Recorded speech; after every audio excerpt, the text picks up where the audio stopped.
In a time before borders, before gods were caged in books, dragons walked the earth. They weren't monsters, they were memory.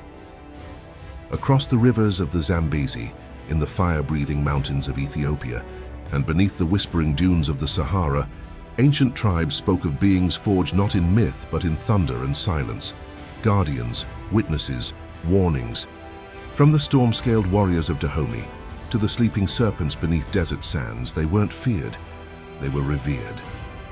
Until we forgot them, buried them under concrete, shame, and silence. But now, something stirs. The wind is rising again. And the dragons, they never died. They just wait. Before there were borders, before there were kings or crowns, there was only land, vast, breathing, wild. And in the silence of that ancient earth, the people listened. They listened to the crackle of fire under the soil, to the low grumble of thunder rolling over plains without names.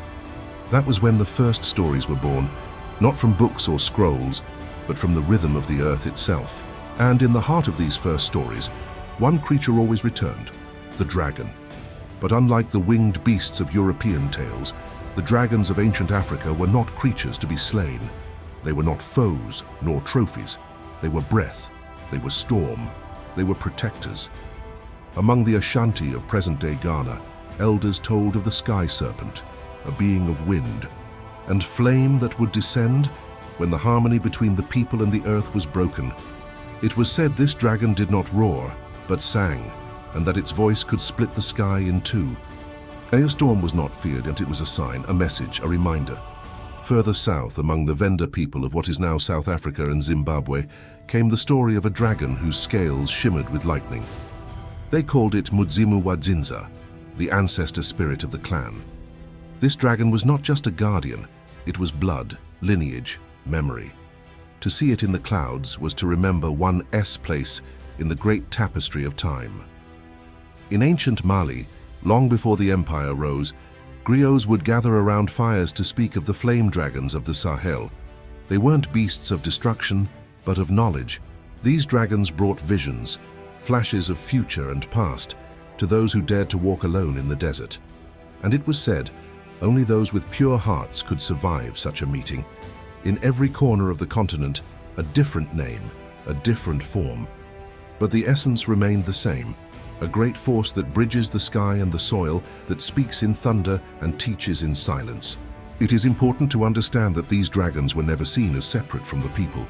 They were family. Their power was not just feared, it was honored, woven into the rituals of harvest, of birth, of mourning. A thunderstorm meant more than rain. It meant presence, watching, breathing. And so the people told stories, not for entertainment, but for remembrance. Each tale passed from elder to child, like an heirloom carved in wind and smoke. No writing, no temples, just memory and the rumble of earth underfoot. But with the coming of outsiders, merchants, missionaries, colonizers, these stories were dismissed, labeled superstition. The dragons were banished not by swords or spells, but by silence. Still, some remember. In the villages where old women stir stew over fire, where men chant before battle, where children sit wide-eyed under stars, the breath of the dragon lingers. In their dances, in their songs, in the sudden hush before a storm. There's a saying in the valleys of Cameroon, when the wind stops, the dragon is listening. The Zambezi River moves like a slow breath across the heart of southern Africa, vast, ancient, and alive. It carves through canyons, feeds lands, and cradles legends. Among these, none is more sacred or feared than Nyaminyami, the river god. To the Tonga people who have lived on the banks of the Zambezi for centuries, Nyaminyami was never a myth. He was real, a serpent-like dragon with the head of a fish and the body of a snake, whose spirit coiled beneath the waters, guarding his people from drought, famine, and invaders. They didn't pray to him, they lived with him. His presence wasn't worshipped, it was acknowledged like the sun, like death, like the current beneath the canoe. They called him the river's guardian, a being who kept the balance between nature and humanity. But like all ancient balances, it was fragile. In the mid-20th century, outsiders came to the Zambezi with machines and maps. The Kariba Dam was to be built. a monument to progress, a symbol of modern control over the wild. But no one asked Nyaminyami. As construction began, a strange stillness overtook the river. Fishermen returned with empty nets. Winds howled where there had once been silence. And then the floods came, furious, relentless, unseasonal, the worst in living memory. Twice the dam was nearly destroyed. Twice the river rose like a beast awakened. Locals didn't need an explanation. They knew Nyaminyami was angry. They say the floods were his attempt to reunite with his wife, separated from him by the dam's rising waters. In the Tonga worldview, this wasn't just a love story. It was a cosmic imbalance, a spiritual tearing. And when the dragon of the river weeps, the land drowns. Yet the dam was finished. The land was swallowed. Villages vanished underwater. Thousands were displaced. The river, once a lifeline, now a boundary. And still Nyaminyami remained. To this day, fishermen tie charms to their boats bearing his image. Children hear his name before they learn to walk. Elders say he sleeps, wounded, watching. Scientists call the floods anomalies. Engineers cite miscalculations. But the Tonga people know better. They say the curse isn't in the dam. It's in forgetting. Forgetting the agreement between people and spirit. Forgetting that some forces are not meant to be tamed. In whispers around campfires, a phrase returns, "He will rise again." Tourists come now, snapping photos of the lake that swallowed a world. They smile, unaware that beneath their boats, the guardian waits. And in the deepest parts of the Kariba, where no light reaches and the water turns to ink, something stirs. Not just memory, not just myth, but the wrath of a being once loved and betrayed. High above the parched earth, where clouds cling to jagged peaks like torn banners and silence reigns between lightning strikes, lies the realm the ancients feared to name aloud, the mountains of fire and light. These volcanic ridges of Ethiopia, carved by time and trembling earth, were believed to be the sacred domain of dragons, forged not in flesh, but in flame and brilliance. The people who lived near the Danakil Depression, one of the hottest, most unforgiving places on earth, held stories passed from generation to generation in low voices.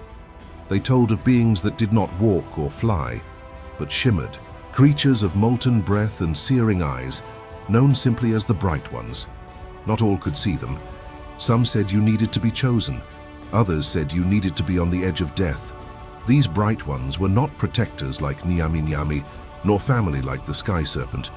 They were sentinels, eternal, silent, and watchful. Their role was simple: guard the sacred paths to the hidden knowledge of the world, the gates of memory, the roots of fire. One such legend tells of a warrior who dared climb the mountain of 10 flames, a peak so cursed that birds flew around it and animals died at its base. He carried only salt and silence, for the elders warned, "Speak not, or you will call the fire." As he reached the summit, the air grew thinner and then blinding. What happened next was never clear. Some say he returned blind, speaking in riddles. Others say he never returned at all. Only the scent of burned leather and the sound of thunder remained. But the mountain changed that year. The winds blew colder. Rain fell where none had fallen for a decade, and the village, once starved, found its soil fertile again. To the elders, this was proof.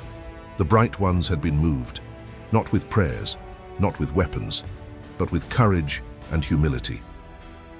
Centuries later, when European explorers reached these mountains, they recorded strange phenomena: flickers of light with no source, sudden gusts of heat, the sensation of being watched.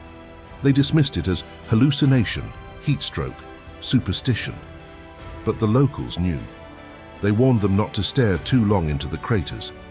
"You might see the truth," they said, "and never return to this world." In recent years, satellites have recorded inexplicable thermal pulses in the region, patterns that don't align with tectonic activity. Scientists shrug. Mythologists raise their brows. Could it be that the Bright Ones still guard something deep within those peaks? Something older than writing, older than fear? The mountains whisper their own language, in smoke, in ash, in the sudden vanishing of stars above their peaks. And when the wind shifts, when the sky forgets its color, the dragons of fire and light stir, not to destroy, but to remind. To remind us that there are places not meant to be conquered, only honored. And maybe, just maybe, to remind us of the light we've forgotten how to see. In the dense forests and red earth of ancient Dahomey, a powerful kingdom that once stood where Benin lies today, tales were told of warriors not born, but forged. Not from wombs or battlefields, but from thunder itself. These were no ordinary soldiers. These were the Iron Dragons. The stories begin with storms, not just any, but the kind that turned daylight to darkness, where thunder cracked the sky like bone and lightning danced along tree trunks. During such nights, the people believed the gods were crafting. That deep within the clouds, metal was being struck into form, spirit bound into armor. And when the storm passed, if you were lucky or cursed, you might glimpse them at the edge of the trees, humanoid figures, their bodies covered in dark scales that shimmered like tempered steel, their eyes glowing like embers in twilight.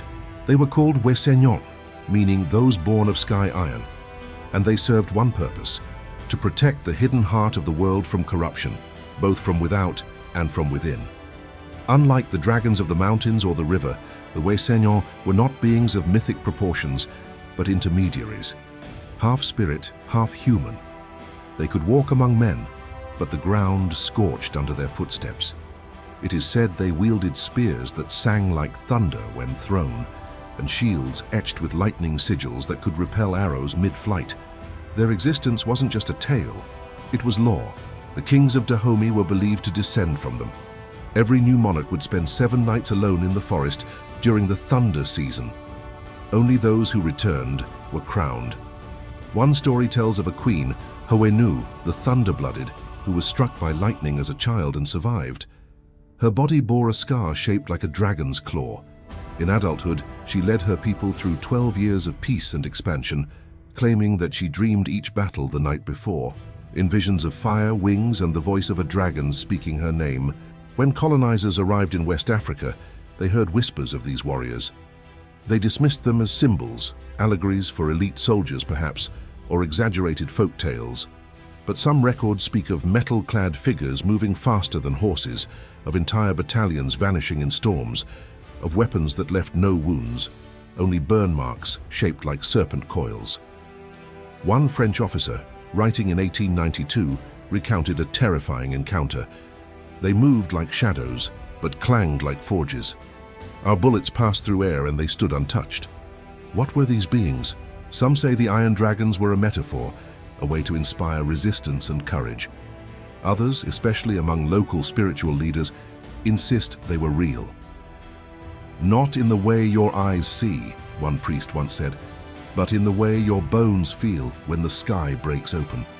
In modern Benin, masked dancers perform rites in honor of the Wesenyon. They wear scaled cloaks and strike the ground with iron staffs during storms. They chant in the old language, "Return to the forge, return to the sky." Some claim lightning strikes their shrines more often than chance allows. And still, during the season of thunder, there are reports, always at dusk, always alone, of tall, silent figures walking the tree line, their eyes glowing, their armor humming with the memory of the storm. Perhaps they are all three. And perhaps when the next great storm comes, they will walk again, not as legend, but as judgment. The desert speaks in riddles, not in words, but in silence, in wind, in shifting dunes that bury and unveil the world's forgotten truths. Among the Berber tribes of North Africa, particularly across the Saharan reaches of Morocco and Algeria, one legend endures like an echo trapped in sand, the tale of the sleeping serpents. These were no ordinary serpents, they were massive, coiled beneath the dunes, their bodies indistinguishable from the desert ridges, their breath the wind that carves the land. They had no eyes, yet saw everything, no voices, yet hummed in the bones of those who dared to wander too far. The tribes called them Ayurnanejma, the moon snakes, beings older than gods, older than time, born when the stars first fell to earth. They were guardians of something unspoken, not treasure, not power, but balance, a sacred equilibrium between the living and the eternal. And when that balance tilted, the serpent stirred. Legends say that once every 1,000 moons, one serpent would rise, not to attack, but to shift the desert, to realign the pulse of the land. Entire oases would vanish overnight. Cities buried in golden waves. Travelers found where they should not be. Their footprints erased, their eyes filled with sand. One of the oldest Berber stories tells of a merchant named Khalid who sought to find the city beneath the sand, a place said to hold the original fire stolen from the heavens. He traveled with 30 camels and 10 men. Only one returned, and he spoke of a dune that rose like a wave and blinked. The ground opened its mouth, he said, and swallowed us whole. He never spoke again. In later years, French archaeologists dismissed these tales as hallucinations, but even they noted anomalies. Satellite images showing sudden geological changes, entire plateaus swallowed between one expedition and the next.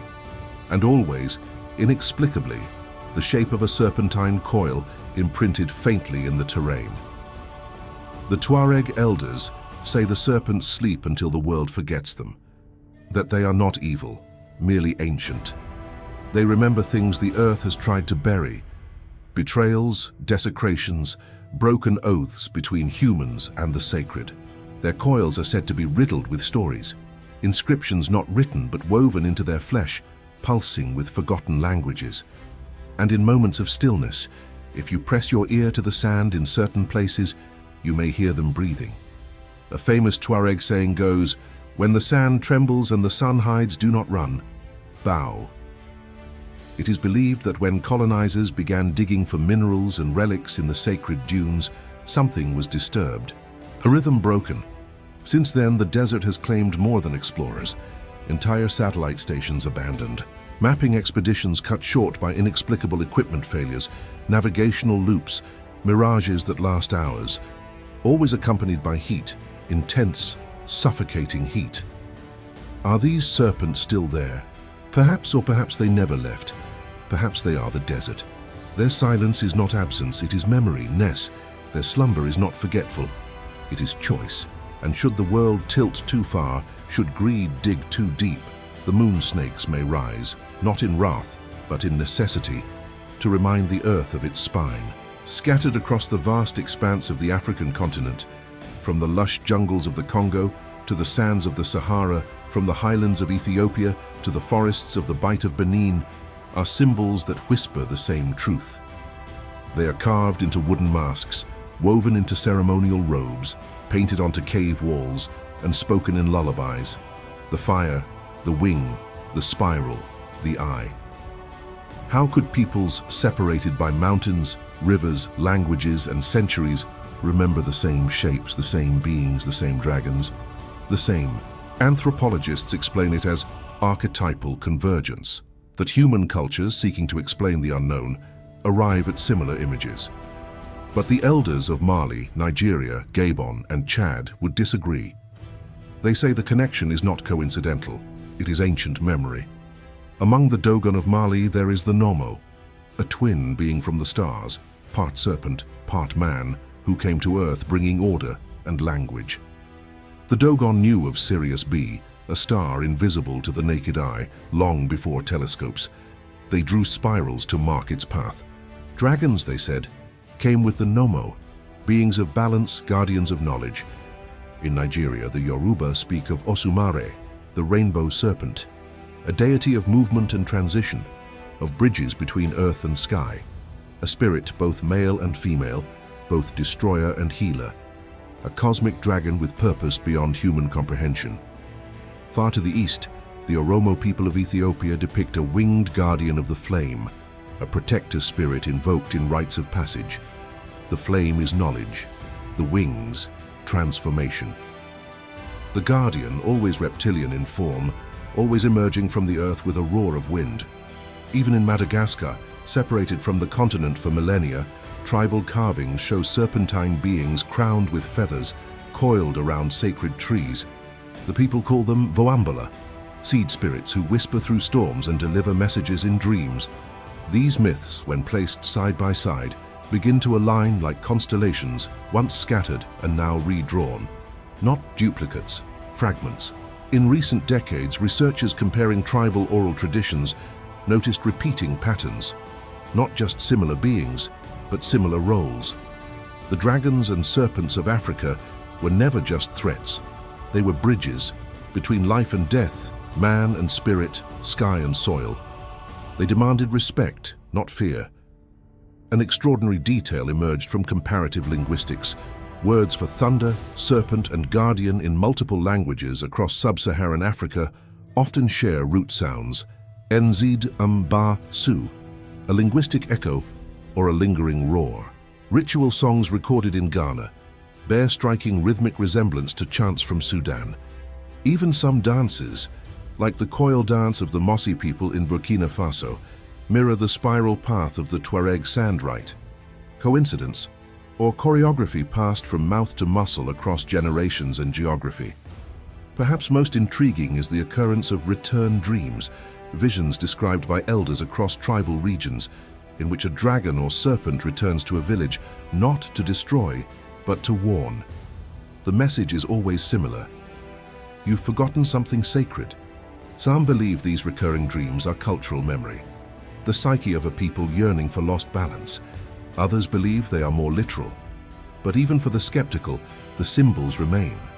In shrines, in artifacts, in the very arrangement of ceremonial grounds shaped like spirals, wings, or eyes, they seem to ask a question we have yet to answer. How did so many distant voices remember the same silence? Could it be that these dragons, these guardians, were never of flesh and bone but of something deeper? Symbols not invented but inherited. Or perhaps they were real, not in the way we define reality, but in the way the earth remembers fire, in the way a child remembers a story they never heard, only felt. When viewed together, these tribal connections suggest one thing. There was once a singular myth, a primal legend that cracked into pieces across time and space, and the people, knowingly or not, have spent centuries remembering its shape. The shape of wings, of coils, of thunder waiting to speak. History, they say, is written by the victors, but myth, true myth, is carried by the wind, etched in stone and buried in song. It does not bow to conquest, nor fade in the shadow of empires. Still, even the strongest legends can be silenced, not by swords, but by shame, by forgetting. When the colonizers came, with maps drawn by hands that had never touched the soil, with gods that spoke in foreign tongues, they didn't just conquer land. They conquered memory. Rituals were banned, temples dismantled, elders mocked. The stories, once sung by fireside, were dismissed as primitive superstition, and so the dragons fell silent, or so it seemed. In a village near the borders of Chad and Sudan, an old woman sits each dawn facing the wind, her eyes closed, her lips moving without sound. She is known as She Who Listens. Locals say she can hear the breath of the serpents still coiled beneath the earth.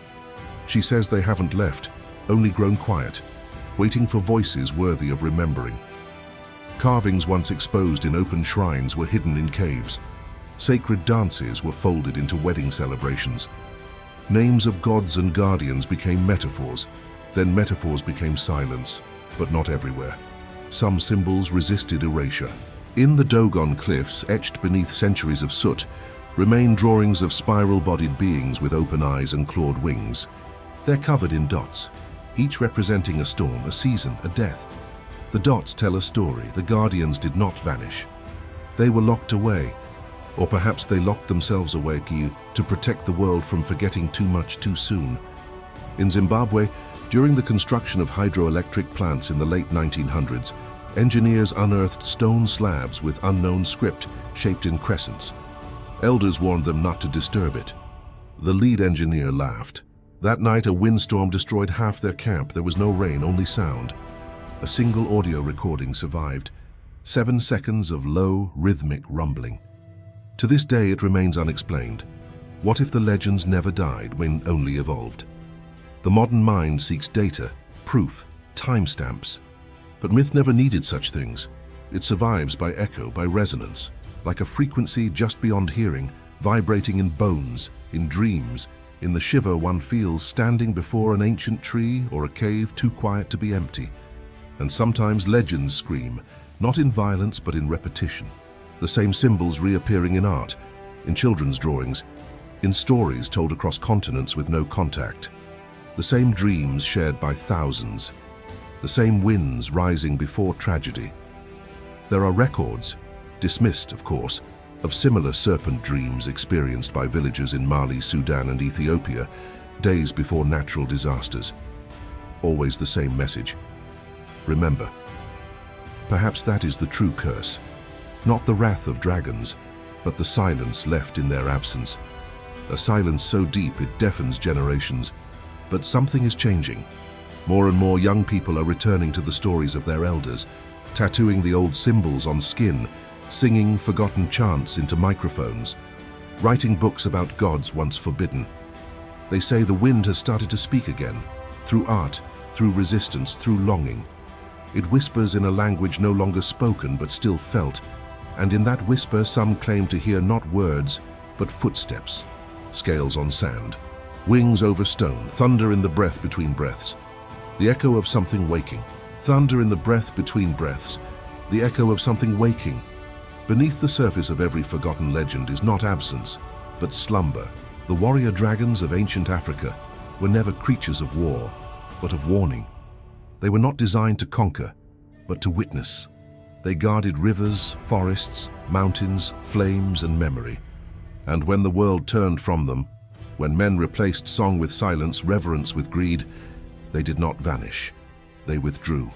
From the glowing coils beneath desert sands, to the cloud-split silhouettes in Ethiopian skies, to the storm breaths hiding in the river's roar, they wait. Patient as stone, powerful as time, and ever listening. What are they waiting for? Some say they await the balance of his return, that a child will be born with scales upon their back and a voice like thunder, destined to call them home. Others say they await humanity's collapse, a final descent that will crack the sky and shake loose the old guardians like dust from a scroll. But perhaps they wait for something simpler. In a village near Lake Turkana, elders speak of the last breath ceremony, a rite performed once a generation. A single youth is chosen to enter a cave, marked only by a burned tree and the sound of wind that never dies. They carry no weapons, only an offering, a carved feather, a bowl of water, a pinch of red earth. They return with a story, not a dream, not a vision. A story, complete, detailed, layered, always different, always from a different part of Africa, always told in the third person, as if remembered by another. The villagers say these stories are the dragons speaking through those willing to hear, testing, watching, waiting. And what of the world beyond? In recent decades, strange phenomena have begun to surface, not just locally but globally. Seismic pulses from beneath African ranges with no tectonic cause. Thermographic outlines in desert terrain shaped like coiled serpents. Audio anomalies during Saharan windstorms. Ultra-low frequencies that resonate just below human hearing. Coincidence or breath? Filmmakers and documentarians who come chasing the legends often leave with more questions than answers. Equipment fails, footage blurs. Some report feeling watched in places no eyes should be. Others experience dreams and not theirs, not human. They describe wings, thunder, teeth made of bronze. But none return with proof. That is the dragon's gift, to be remembered, never captured. Because perhaps proof is the wrong offering. The dragons don't want evidence, they want reverence. So when the clouds gather in unnatural silence, when a tree bends where there is no wind, when the earth shivers for no reason, stop. Listen, remember, the warrior dragons never died. They are beneath your feet, behind the veil, inside the storm. Not as shadows of the past, but as sentinels of a world too sacred to be seen by eyes that have forgotten wonder. In the places where myths sleep, in the folds of mountains, the pulse of rivers, the silence of the desert, something ancient stirs. Not with fury, but with memory. The kind of memory that haunts bone, that lives in blood, that waits behind the eyes of children who dream of fire and wings without ever knowing why. Because the dragons, the real ones, never wanted glory. They wanted guardianship. They were the keepers of balance, of sacred agreements between man and nature, soul and soil, thunder and silence. But we broke those pacts. We paved over the temples. We laughed at the chants. We erased the names. And still, they wait. Perhaps that's the cruelest grace of all. To be betrayed and still protect. To be forgotten and still remember. To sleep while the world burns, hoping that one spark of reverence might be enough to wake the old rhythm again. It is said that when the first warrior dragon rose from the earth's breath, its cry cracked the sky, not to frighten, but to awaken. A roar that was not a threat, but a question. And perhaps that same question still lingers now, whispering in the wind before the next storm breaks. Will you remember before it's too late? Because legends never truly vanish. They turn into warnings, and warnings, if ignored, become fate. If this story touched something ancient in you, tell us, where are you watching from, and what time is it there? We want to know where the echoes of the old world are still being heard.